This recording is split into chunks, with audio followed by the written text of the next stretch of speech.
అక్యుపెంచర్లో ఒక పాయింట్ చెప్తాను, చాలా ఎక్సలెంట్ రెమెడీ. సయాటికాకి ఎక్సలెంట్ రెమెడీ చెప్తాను ఈరోజు గుర్తుపెట్టుకొని. గతంలో ఏ వీడియో అయితే చూసి మీరు కామెంట్స్ పెట్టారో, ఎలా అయితే నీ పెయిన్స్కి మీరు నొక్కి చూసి కామెంట్స్ పెట్టారో, అలాగే సయాటికా గుణంగా ఈరోజు నేను చెప్పే టిప్ని పాటించిన తర్వాతనే మీరు కామెంట్ పెట్టండి. మీ కామెంట్ 10 మంది చూసి నేర్చుకునేలాగా ఉండాలి.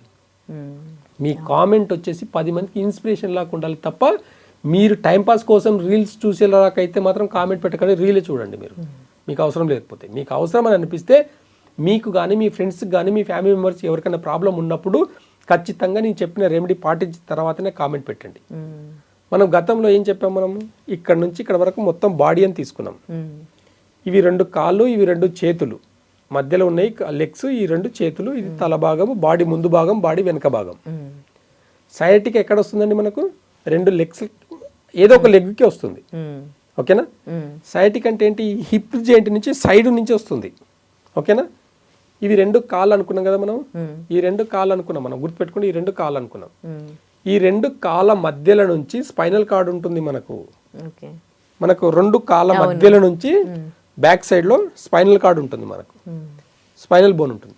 ఈ 2 కాళ్ళ మధ్యలో సెంటర్ లో బ్యాక్ పెయిన్ నుంచి ఉంది, మీకు బ్యాక్ పెయిన్ ఉంది ప్లస్ సయాటికా ఉంది అన్నప్పుడు 4 ఫింగర్స్ ని ఇలా స్ట్రేట్ గా పెట్టేసి, నెయిల్స్ ఉండకూడదు, ఈ నెయిల్స్ ని ఇలా పెట్టి ఇలా ఇలా ఒక 30 to 60 టైమ్స్ ఇలా డీప్ గా ప్రెషర్ ఇవ్వండి. Deep pressure. ఇది స్పైనల్ కార్డ్ లో ఉండే సయాటికా నర్వ్ రిలీజ్ అవ్వడానికి ఉపయోగపడుతుంది. ఇలా ఒక 60 టైమ్స్ గట్టిగా డీప్ గా నాలి. ఇది స్పైనల్ కార్డ్. ఓకేనా? కరెక్ట్ గా దీని సెంటర్, ఈ 2 కాళ్ళ సెంటర్. ఓకేనా? తర్వాత వచ్చేసి మనకు ఇక్కడ లాజికల్ గా చూడాలి, చాలా లాజిక్ చూడండి. ఇది ఉంది కదండి, ఈ బోన్స్ ఉన్నాయి కదా, ఇవి హిప్ జాయింట్, హిప్ యొక్క బాల్స్ ఇవి. ఈ 2 హిప్ బాల్స్. ఈ 2 చేతులు అనుకున్నాం కదా ఇవి మనము. ఇవి 2 కాళ్ళు, ఈ 2 చేతులు. చేతులకు కూడా ఇవి ఏంటివి? ఇవి భుజాలు, షోల్డర్స్. ఇవన్నీ 2 భుజాలు ఉన్నాయి, 2 హిప్ జాయింట్ ఉన్నాయి. ఈ 4 జాయింట్స్ ఉన్నాయి ఇక్కడ, కింద 2 జాయింట్స్ ఉన్నాయి, పైన 2 జాయింట్స్ ఉన్నాయి. ఒక బాడీ స్ట్రక్చర్ తీసుకుంటే 2 భుజాలు ఉన్నాయి, 2 హిప్ జాయింట్ ఉన్నాయి, మధ్యలో బాడీ. ఇదంతా బ్యాక్ సైడ్ బాడీ, ఇదంతా ఫ్రంట్ సైడ్ బాడీ. ఓకేనా? అర్థమైందా? ఇప్పుడు సయాటికా అన్నప్పుడు ఏంటి? ఈ బాల్ ఉంది కదా, ఒకవేళ ఇది ఇలా తీసుకుంటే, లెఫ్ట్ హ్యాండ్ నే తీసుకుందాము. ఇది లెఫ్ట్ హ్యాండ్ తీసుకుంటే ఇది లెఫ్ట్ హ్యాండ్, ఇది లెఫ్ట్ లెగ్, ఇది రైట్ సైడ్ ఉంది చూడండి. మన బాడీకి ఇది రైట్ సైడ్ ఉన్నప్పుడు ఇది రైట్ హ్యాండ్, ఇది రైట్ లెగ్. అర్థమవుతుందా? This is right side, this is left side. ఒకవేళ కుడి లెగ్ అంటే కుడి leg sciatica right side pain ఉంది అంటే ఈ రింగ్ ఫింగర్ ని, లెఫ్ట్ సైడ్ లో రింగ్ ఫింగర్ ని, ఈ సరౌండింగ్ ఉంది కదా, ఈ రౌండ్ హిప్ జాయింట్ మధ్య నుంచి పెయిన్ వస్తుంది. మనం ఏం చేసినాము, ఈ రెండిటికి మధ్యలో ఒక 30 సెకండ్స్ డీప్ ప్రెషర్ ఇచ్చినాము. దాని తర్వాత ఒకవేళ ఈ బాల్ రౌండ్ ఉందా, ఈ బాల్ కి రౌండ్ గా కరెక్ట్ గా ఈ ఫింగర్ ని ఇలా పట్టుకొని లాగి ఇలా అనాలండి. గట్టిగా ఇలా పట్టి ఇట్లా లాగి ఇలా అనాలి. అందరు ఇలా పట్టి లాగుతారు, అలా కాదు, ఇలా ఇలా క్యాచ్ చేయాలండి. లాకింగ్ సిస్టమ్ ఇది. ఒకసారి మా దగ్గరకు వస్తే మేము నేర్పిస్తాం పేషెంట్ కి, వాళ్ళు ఇంటికి వెళ్ళేసి చేసుకోవచ్చు. అందుకని ఇలా పట్టుకుంటే వదులుకోలేరు. మేము ఒకసారి కానీ ఇట్లా పట్టుకున్నామంటే మీరు ఇలా లాగితే కూడా రాదు మీకు చెయ్యి, అంత గట్టిగా పట్టుకుంటాం. దీంట్లో అంత గ్రిప్ ఉంటుంది. ఇలా పట్టుకున్నాం అనుకోండి, ఇలా అంటే వచ్చేస్తుంది. అదే ఇలా పట్టుకున్నాం అనుకోండి, ఇక్కడ కింది నుంచి లాక్ చేసి ఉంటాము, పైనుంచి లాక్ చేసి ఉంటాము, పైన ప్రెషర్ వేసి ఉంటాము. మీరు చెయ్యి వదిలించుకోవాలంటే కష్టం, అంత డీప్ ప్రెషర్ పడుతుంది. కాబట్టి ఈ లెగ్ని ఇలా పట్టుకొని ఇలా ఒక 30 టైమ్స్ అంటాం. అప్పుడు ఏమవుతుందంటే లెగ్ని పట్టుకొని కొంచెం బ్యాలెన్స్ చేసినట్టు. అప్పుడు ఈ లెగ్ కూడా అంటే మనం బ్యాలెన్స్ చేస్తున్నాం. ఇక్కడ స్పైనల్ కార్డ్ నుంచి 2 నరాలు సపరేట్ అయ్యి రైట్ కు లెఫ్ట్ కు నర్వస్ సిస్టమ్ వస్తుంది. మనం రెండింటిని లెగ్స్ ని బ్యాలెన్స్ చేస్తాం. 2 లెగ్స్ ని ఇలా అని చెప్పేసి బ్యాలెన్స్ చేసి ఓన్లీ రైట్ సైడ్ ప్రాబ్లం ఉన్నప్పుడు ఈ రింగ్ ఫింగర్ దగ్గర ఈ రౌండ్ ని డీప్ ప్రెషర్ చేస్తాం. ఇక్కడ డీప్ ప్రెషర్ ఇస్తాం. దీని చుట్టూ ఇట్లా రాస్తాం. రాసినప్పుడు ఇక్కడ ఉన్న నర్వ్ అనేది ఆటోమేటిక్గా రిలీజ్ అయిపోతుంది. వితిన్ 2 minutes కానీ ఇలా చేయగలిగితే మీరు 2 నిమిషాల తర్వాత మీ సయాటికా పెయిన్ చూసుకుంటే 90 to 100% తగ్గుతుంది. ఇది నేచర్ అండి. జస్ట్ ఇక్కడ ప్రెషర్ ఇవ్వడం వల్ల, జస్ట్ దాన్ని ఇలా ఇలా అనడం వల్ల అక్కడ అంత ఇంపాక్ట్ ఎట్లా పడుతుంది అసలు? మరి మోకాళ్ళకి ఇక్కడ ఇలా నొక్కున్న తర్వాత ఎలా తగ్గింది అని అంటున్నారు అందరూ. కొన్ని వందల కామెంట్స్ కదా, అవును మేము చేసామండి తగ్గింది మాకు చాలా బాగుంది సార్ అని చెప్పేసి అంటున్నారు కదా. అవును అంటున్నారు. ఎలా బాడీ ఇది ఇక్కడ దాకా బాడీ తీసుకున్నప్పుడు ఇవి 2 కాళ్ళు, ఇవి 2 చేతులు, ఇవి లెగ్స్ వచ్చేసి యాంకిల్ జాయింట్, ఇవి నీ జాయింట్, ఇవి హిప్ జాయింట్, ఇది వచ్చేసి రిస్ట్ జాయింట్, ఇది వచ్చేసి ఎల్బో జాయింట్, ఇది వచ్చేసి షోల్డర్ తర్వాత బాడీ ముంగట అటాచ్. ఎలా ఉంది? అదే మొత్తం ఇంకా బాడీ అంతా చేతుల్లోనే ఉంది. మనం చూసేదాన్ని బట్టి ఉంటుంది ఏదైనా. మనం ఏం చూస్తే అదే అండి. పాజిటివ్గా చూసి చేస్తే పాజిటివ్. మీరు నెగిటివ్ థాట్ ఏదో చెప్తున్నాడని చూస్తే మీ కర్మ అనుకునాలి, అంతే అనుకునాలి. ఇంకా మనం హాస్పిటల్ చుట్టూ తిరగాలి, ఆపరేషన్ల చుట్టూ చేసుకుంటే తిరిగితే కూడా తక్కువ కావు. రూపాయి ఖర్చు కానీ టెక్నిక్ చెప్తుంటే కూడా దాన్ని విలువ లేకుండా చేస్తే అంతే కదా, అనుభవించాల్సిందే కదా. కాబట్టి నేచర్ ఏం చెప్తుంది అనేది కూడా ఒకసారి వింటే ఖచ్చితంగా ఆపరేషన్ అవసరం లేదు, టాబ్లెట్ అవసరం లేదు, ఇంజెక్షన్ అవసరం లేదు. ఇప్పుడు అట్లాగే మరి బ్యాక్ పెయిన్ కూడా వస్తూ ఉంటుంది చాలా మందికి, దానికి కూడా సర్జరీలు చేయించుకుంటూ ఉంటారు. మరి దానికి సర్జరీ చేసుకున్న తర్వాత కూడా మళ్ళీ బ్యాక్ పెయిన్ వస్తే వచ్చిన కేసెస్ చూసాను నేను కూడా. విన్నారు కదా, చూసారు కదా. దాని తర్వాత ఏం చేస్తారు చెప్పండి ఒకసారి చూద్దాం. ఇంకేం చేస్తారు? సఫర్ అవ్వాలి. బెడ్ చచ్చిపోయినట్టు ఒక శవం లాగా బెడ్ మీదే ఉండాలి. యుక్త వయసులో 25 ఏళ్ళు 30 ఏళ్ళు 35 ఏళ్ళ వయసులో స్పైనల్ కార్డ్ ఆపరేషన్ చేసుకుని బెడ్ మీద ఉండే పేషెంట్లు కొన్ని వందల వేల మంది ఉన్నారు. అంటే ఇక్కడ సక్సెస్ రేట్ అనేది కూడా 50-50. స్పైనల్ కార్డ్లో ఒకసారి ఇంజురీ అయ్యింది, స్పైనల్ కార్డ్లో ఒకసారి ఆపరేషన్ చేశారంటే దాని రేటింగ్ ఫస్టే చెప్తారు మీకు. ఒక్క చిన్న నరం కూడా కట్ అయిందంటే కష్టం అండి కాలు రావడం అనేది కూడా ఫస్టే చెప్పి చేస్తారు. వాళ్ళకు కూడా గ్యారంటీ లేదండి. ఆపరేషన్ చేసేటప్పుడు ఖచ్చితంగా బాగా అవుతుంది అని అనుకుంటే సెక్యూరిటీ సంతకం పెట్టించుకుంటారు కదా, పెట్టించుకోకండి. ఆపరేషన్కి ముందు ఎందుకు సెక్యూరిటీ సంతకం పెట్టించుకుంటున్నారు? అన్నీ చెప్తారు, అన్నీ క్లియర్గా చెప్తారండి. మేము ఆపరేషన్ చేస్తాము, తర్వాత దేవుని ఇష్టం. డాక్టరే కదా దేవుడు. జనాలు నమ్ముకునేది ఏంది? దేవుని లాక్కున్నారండి మీరు అని చెప్తారు డాక్టర్. మంచిగా అయితే దేవుడు, అదే బాగాలేదనుకోండి అదే డాక్టర్ని తిట్టుకుంటూ వెళ్ళిపోతారు. ఇక్కడ అవేర్నెస్ కావాల్సింది జనాలకే. ఎవరికైతే నొప్పి ఉందో, ఎవరికైతే బాధ ఉందో ఖచ్చితంగా నేచర్ మీద అవగాహన కావాలి, ప్రకృతి మీద ఒక గ్రిప్పు అవగాహన, మినిమం అవగాహన. ఎక్కువ అవసరం లేదు, ఓవర్ నాలెడ్జ్ అవసరం లేదు, మినిమం బేసిక్ నాలెడ్జ్ కావాలి. మన తాత ముత్తాతలు ఎవరు నడుము నొప్పిన ఆపరేషన్ చేయించుకోలేదు. 90 ఏళ్ళు అయితే కూడా నడుములు బాగున్నాయి, మోకాళ్ళు బాగున్నాయి, వాళ్ళ సయాటికా లేదు, బ్యాక్ పెయిన్ లేదు, ఏమీ లేదు. కింటల బస్తాలు మోసినరు. కింటల బస్తాలు వీపు మీద వేసుకొని మోసినప్పుడు రాని స్పైనల్ కార్డు సిస్టమ్ దగ్గర కూర్చుంటే స్పైనల్ కార్డు ప్రాబ్లం వచ్చిందని ఆపరేషన్ చేయించుకుంటున్నారు మీరు. ఇప్పుడు చాలా మంది డాక్టర్లు కూడా చెప్తున్నారు ఇట్లా కూర్చోవద్దు, ఇలా పడుకోవద్దు. అంటే బాడీ సిస్టమ్ అనేది మనకి ఇష్టం వచ్చినట్లు మనము మూమెంట్ ఇవ్వడానికి అనుకూలంగానే మన బాడీ అనేది ఉంటుంది. కానీ ఇప్పుడు ఎందుకు ఇంత స్ట్రిక్ట్గా ఇది వెయిట్ లిఫ్ట్ చేయొద్దు, దీని మీద ఇటు సైడ్ పడుకోవద్దు అని ఎందుకు చెప్తూ ఉన్నారు?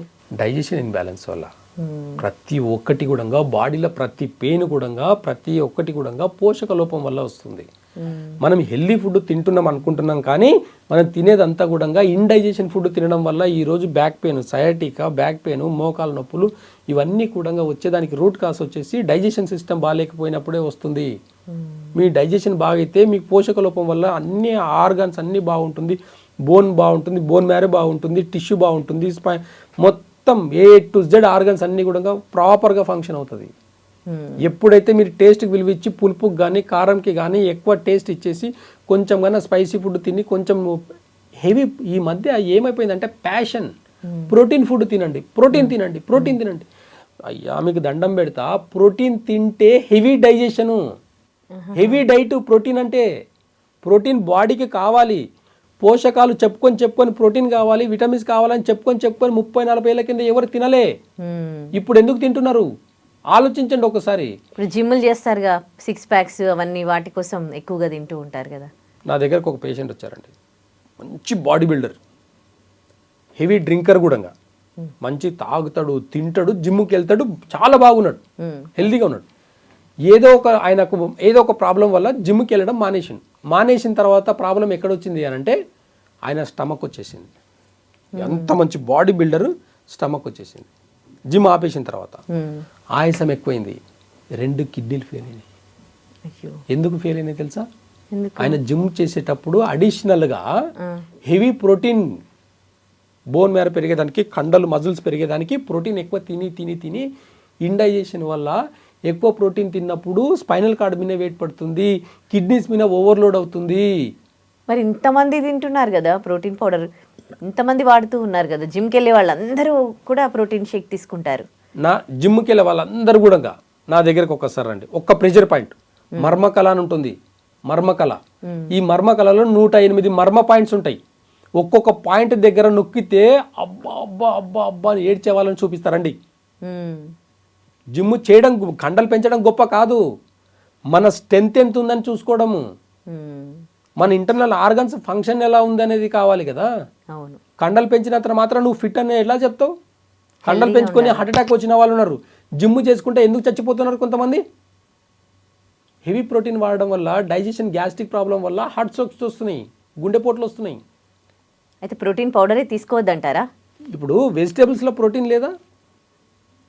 అడిషనల్గా ప్రోటీన్ మనకు ఎందుకు అవసరం చెప్పండి ఒకసారి.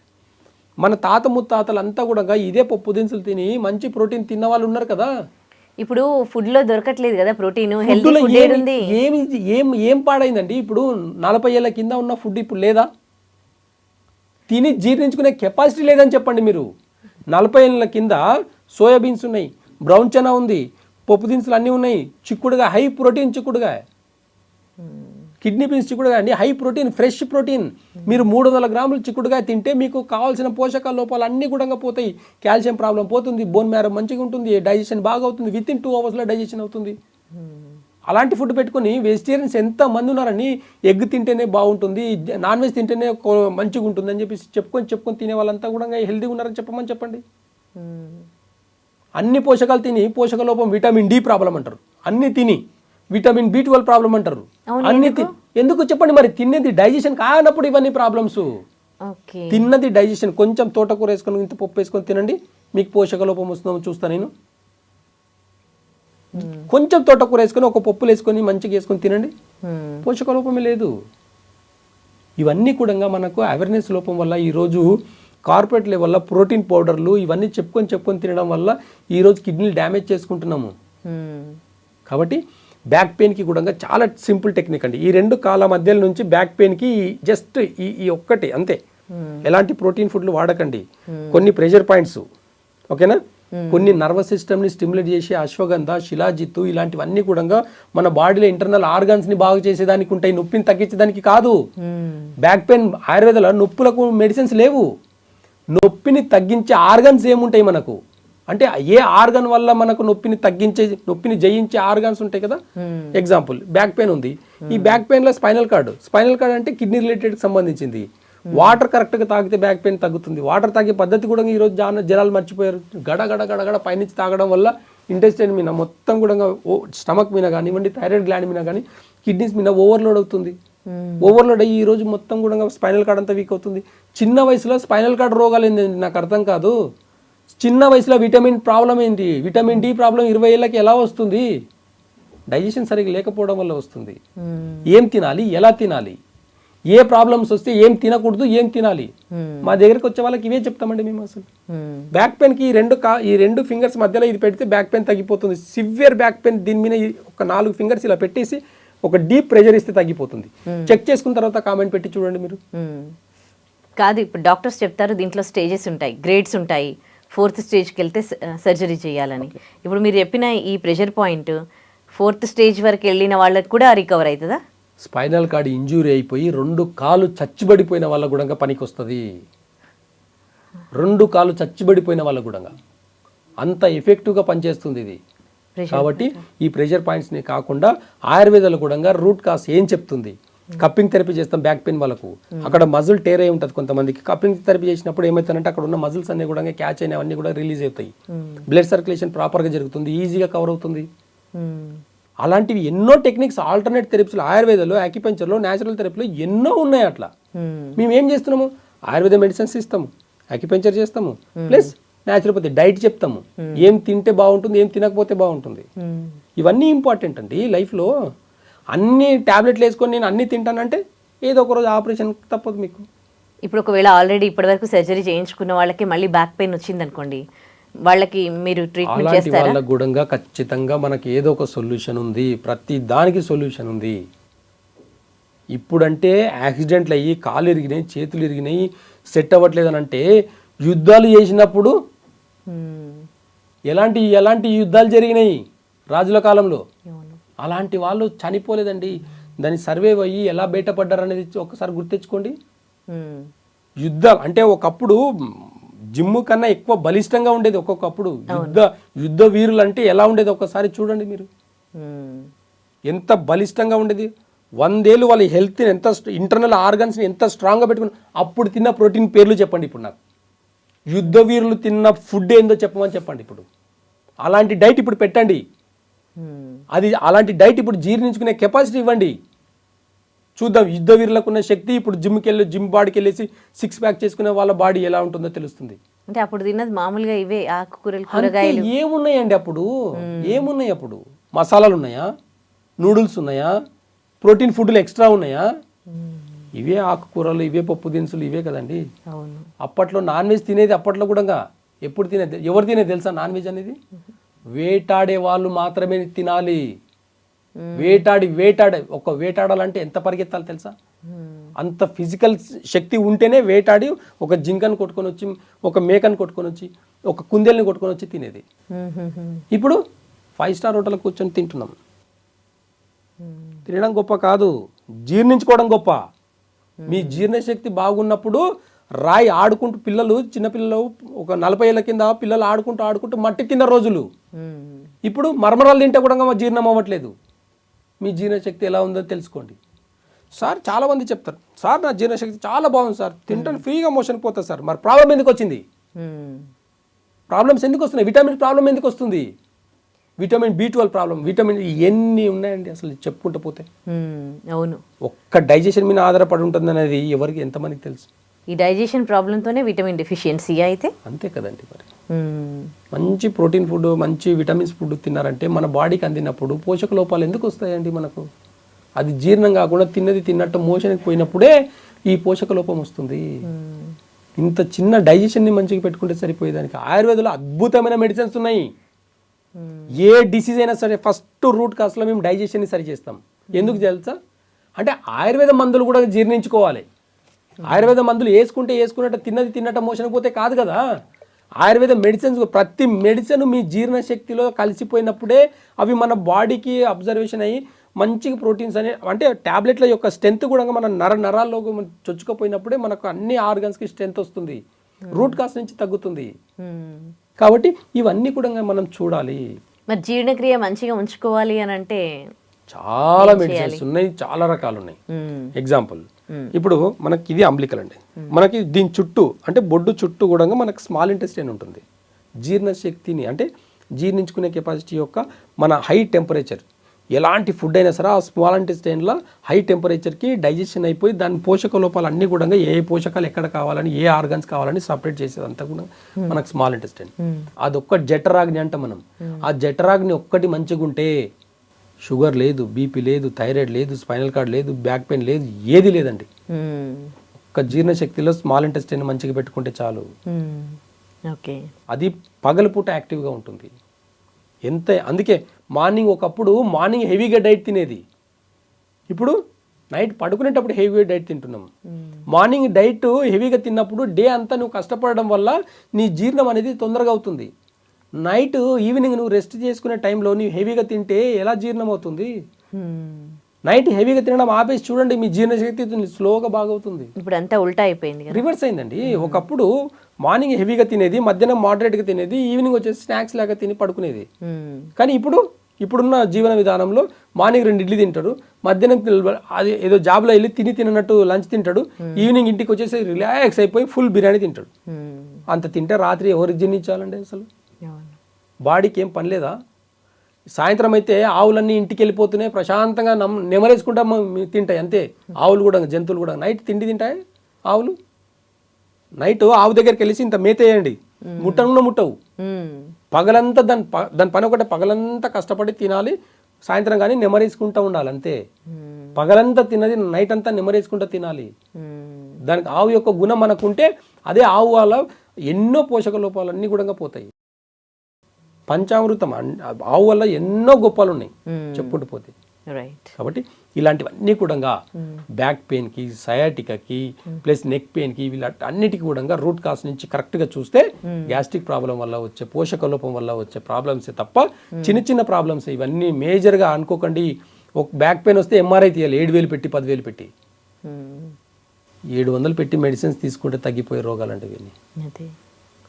డైజెషన్ సిస్టమ్ మంచిగా పెట్టుకుంటే ఈజీగా ఒక రకమైన పప్పు, ఒక ఆకుకూర రోజు ఎందుకు వస్తాయండి విటమిన్స్ ప్రాబ్లమ్స్? మీ జీర్ణశక్తి అంటే మార్నింగ్ టైంలో తిని చూడండి, 9 లోపల తినండి, 9 లోపల తిని చూడండి, ఒకసారి ఒక నెల రోజులు తిని చూడండి, మీ డైజెషన్ సిస్టమ్ ఎట్లా బాగుంటుంది లేదు చూడండి. సో నెక్ పెయిన్ కి కూడా డైజెషన్ సిస్టమ్ ప్రాబ్లం, అన్నిటికీ గ్యాస్ట్రిక్ ప్రాబ్లం వల్లనే అక్కడ హార్మోన్స్ అన్నిటి, అక్కడ నర్వస్ సిస్టమ్ అంతా కూడా జామ్ అయిపోయి అక్కడ పోషక లోపం వల్లనే వస్తాయి. ఇప్పుడు నెక్ పెయిన్ వచ్చిన వాళ్ళు కూడా ఇట్లా చెయ్యి పెయిన్ చెప్తూ ఉంటారు, ఇదంతా తిమ్మిరెక్కుతుంది అని, ఇక్కడ పెయిన్ వస్తుందని. నెక్ పెయిన్ వచ్చే వాళ్ళకి ఒక్కటే అండి, చాలా బాగా గుర్తుపెట్టుకోండి. ఎవరికైనా నెక్ పెయిన్ నుంచి ఇలా తలంతా పట్టేసుకొని ఇలా లాగుతూ చెయ్యి దగ్గరికి వచ్చింది అంటే బాగా గుర్తుపెట్టు. ఇది తల భాగం, 2 కాళ్ళు 2 చేతులు చెప్పాము, ఇది తల అని చెప్పాము. ఇది తల ముందు భాగం, ఫేస్ సైడ్, ఇది వెనక భాగం. ఓకేనా? వెనక భాగం నెక్ ఉంది, ఇది వెనక భాగం. నేను పట్టుకునే టెక్నిక్ చాలా ఇంపార్టెంట్. ఇట్లా కదా, ఇలా పట్టుకోవాలి. ఇలా పట్టుకున్నామంటే వదలలేమండి మనం. చెయ్యి పేషెంట్ లాగితే కూడా మేము వదలమండి. ఇలా పట్టుకున్నామంటే అంతే, ఇంకా గట్టిగా ఇలా ఒక 60 టైమ్స్ ఇలా అనండి. ఒక 60 టైమ్స్ ఇక్కడ నుంచి ఇక్కడ వరకు ఇలా ఇలా నొక్కాలి, ఇలా నొక్కాలి. ప్రెషర్ ఇది పట్టుకొని ఇలా ప్రెషర్ తోటి నొక్కాలి. ఈ చేతితోటి ఇలా పట్టుకుంది, ఇలా ఒక 30 సెకండ్స్ అనాలి. ఇలా ఒక 30 సెకండ్స్ అంటే మీ నెక్ పెయిన్ చూసిన తర్వాత కామెంట్ పెట్టండి. తగ్గకపోతే అడగండి నాకు. ఎలా తగ్గదో నేను చూస్తారండి. అది కూడా ఏ గ్రేడ్ లో ఉన్న నెక్ పెయిన్ కూడా అసలు నెక్ బెల్ట్ వేసుకొని వస్తారండి కొంతమంది. ఫస్ట్ డే బెల్ట్ తీపిస్తా, ఫస్ట్ వచ్చిన సెకండ్ ఫస్ట్ బెల్ట్ తీస్తే లోపలికి రండి అని చెప్తాను నేను.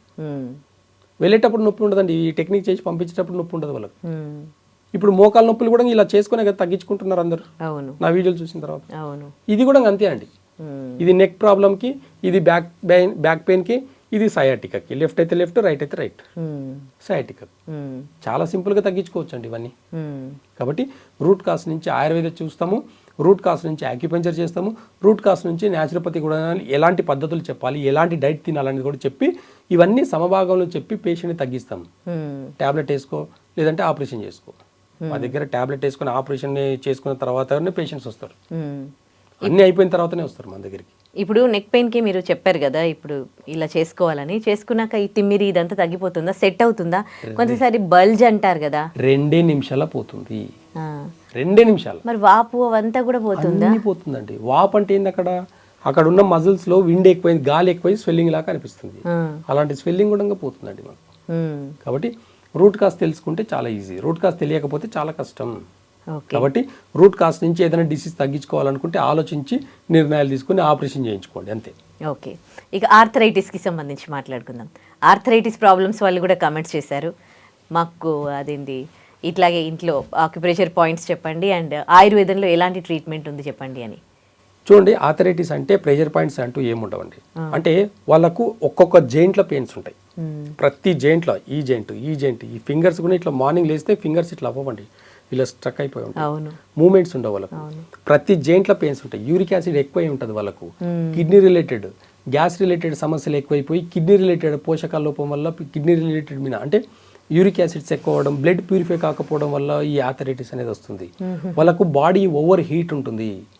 ఆయుర్వేదంలో ఏం చేస్తాము, హీట్ని తగ్గించి, గ్యాస్ట్రిక్ సమస్యను తగ్గించి, నర్వస్ సిస్టమ్కి స్టిమ్యులేట్ చేసే మెడిసిన్స్ శిలాజిత్తు, అశ్వగంధ, ఈ 2 మిక్స్ చేసే ఒక ఫార్ములా ఉంటుంది. చాలా అద్భుతంగా పనిచేస్తుంది మా దగ్గర. ఇలాంటి వాటికి ఆర్థరైటిస్కి కొన్ని రూట్ కాస్ నుంచి కొన్ని మెడిసిన్స్ ఇవ్వడం వల్ల పల్లిరిగా చూర్ణం ఉంటుంది, గంధక రసాయనం ఉంటుంది.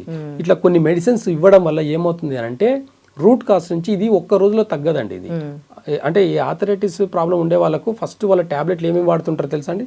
ఒక స్టెరాయిడ్ వాడుతుంటారు, ఒక పెయిన్ కిల్లర్ వాడుతుంటారు, ఒక యాంటీబయాటిక్ వాడుతుంటారు, ఒక మల్టీవిటమిన్ వాడుతుంటారు. ఇట్లా ఒక 5-6 కాంబినేషన్స్ ట్యాబ్లెట్లు వాడుతుంటారు. ఏ ఒక్క రోజు ట్యాబ్లెట్ మానేస్తే వాళ్ళు బెడ్ మీద పడుకొని బెడ్ నుంచి లేవని కూడా లేవడు. అంత సివియారిటీ ప్రాబ్లమ్స్ ఉంటాయి. ట్యాబ్లెట్ వేసుకుంటేనే తిరగాలి, అలాంటి సిచ్యువేషన్స్ ఉంటాయి. ఇలాంటి వాళ్ళకు కూడా రూట్ కాజ్ నుంచి మనం అంతా కూడా నాడి చూసి రూట్ కాజ్ నుంచి వాళ్ళకి మెడిసిన్స్ ఇవ్వడం వల్ల కరెక్ట్ 3 to 4 months లో వాళ్ళకు కూడా పర్మనెంట్గా తగ్గుతుంది. అలాంటి వాళ్ళకి ఈ శిలాజిత్కి సంబంధించి ప్లస్ మంచి మంచిగా పెయిన్స్ కాకుండా హీట్ని తగ్గించి ఇక్కడ నర్వస్ సిస్టమ్ని స్టిమ్యులేట్ చేసేదానికి శిలాజిత్ అశ్వగంధ టాబ్లెట్ చాలా రేర్గా కాంబినేషన్ మేమే ప్రిపేర్ చేస్తాం. ఈ 2 కాంబినేషన్లు విడివిడిగా చూస్తారు అందరు, కానీ ఈ 2 కలిపినప్పుడు చాలా అద్భుతంగా పనిచేస్తుంది. ఏనుగు పల్లెరుగా అంటాం, ఏనుగు అంత బలం వచ్చే ఏనుగు పల్లెరుగా గోక్షూర్ అంటారు. అటువంటి మెడిసిన్స్ ఇవ్వడం కూడా ఏనుగు లాంటి బలం వచ్చే మెడిసిన్స్ ఉన్నాయండి. అలాంటి మెడిసిన్స్ ఇవ్వడం వల్ల కూడా ఖచ్చితంగా రూట్ కాజ్ నుంచి ఖచ్చితంగా పర్మనెంట్గా తగ్గే అవకాశాలు చాలా మన వేల మంది ఉన్నారండి మన దగ్గర. కొంతమందికి ఇట్లా వంకర్లు అయిపోయి ఉండడం కూడా చూసాను. మరి నార్మల్ అయిపోతాయా? అవన్నీ తగ్గిపోతాయి, ఫ్రీ అయిపోతాయి. ఒక ఆయిల్ కూడా ఇస్తాం, నారాయణ తైలం అని చెప్పేసి వేప నూనె ఇస్తాం. అవన్నీ కూడా మనం ఇవ్వడం వల్ల కూడా ఫింగర్స్ ఫ్రీ అయిందే కాకుండా వాటి ఫింగర్స్ లో మూమెంట్ అనేది కూడా ఫ్రీ అవుతుంది. కాబట్టి అక్కడ ఉన్న హీట్ కూడా జనరేట్ అయింది, అదంతా కూడా తగ్గుతుంది. తగ్గినప్పుడు ఆటోమేటిక్గా ఇవన్నీ కూడా రూట్ కాజ్ నుంచి తగ్గే అవకాశాలు ఎక్కువ ఉన్నాయి. Right, thank you so much అండి. Thank you. And for more videos, please subscribe to iDream. Please subscribe to iDream. Please subscribe iDream. And please subscribe to iDream. For more videos, subscribe to iDream. please like, share and subscribe to the channel. Congratulations, iDream. Subscribe to iDream. Subscribe to iDream. So subscribe to iDream Media. iDream ki iDream team andarki huge congratulations. Please subscribe iDream Media. Please subscribe to iDream. Subscribe iDream. Please subscribe to iDream. iDream అంటే నా కళల ఛానల్ను subscribe చేసుకున్న నోరు తిరుగుతలేదు, మీరైతే గంట గుర్తు కొట్టండి. For more such videos, please subscribe to iDream.